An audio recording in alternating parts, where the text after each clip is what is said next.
fin de chaque année, la loi de finances est débattue pour prévoir et autoriser le budget de l'État tunisien. Mais tout d'abord, essayons de comprendre en quoi consiste le budget de l'État.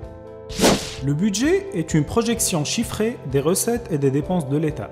Les recettes peuvent être fiscales telles que l'impôt sur le revenu des personnes physiques IRPP, l'impôt sur les sociétés IS, les droits de consommation s'appliquant à un certain nombre de produits tels que les fruits exotiques, les produits de luxe, l'alcool ou le tabac, TVA perçue sur le prix de vente des biens et services et payée par le consommateur final, ou les droits de douane liés à l'importation ou à l'exportation de marchandises.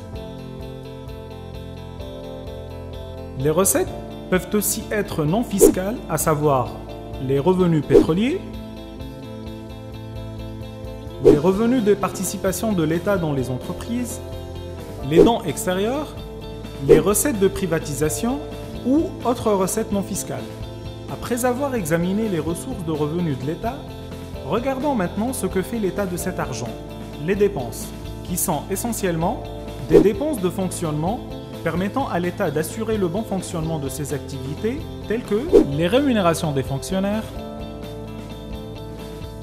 les dépenses des biens et services, subventions des produits de base, des hydrocarbures et du transport, ou les interventions et les transferts hors subventions versées directement au profit des ménages, des entreprises et des collectivités. Des dépenses d'équipement sous la forme d'investissements directs en finançant de nouvelles routes ou voies ferroviaires,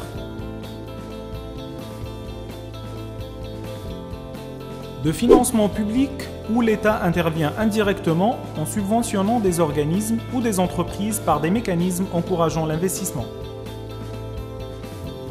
Et enfin, la charge de la dette.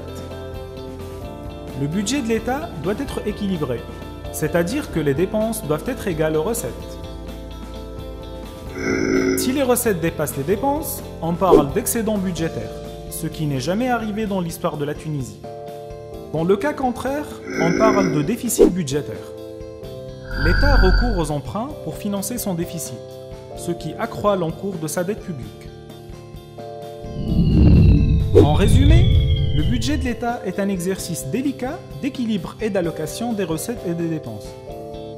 Dans une prochaine vidéo, nous examinerons de près la nouvelle loi des finances 2013 qui vient d'être approuvée.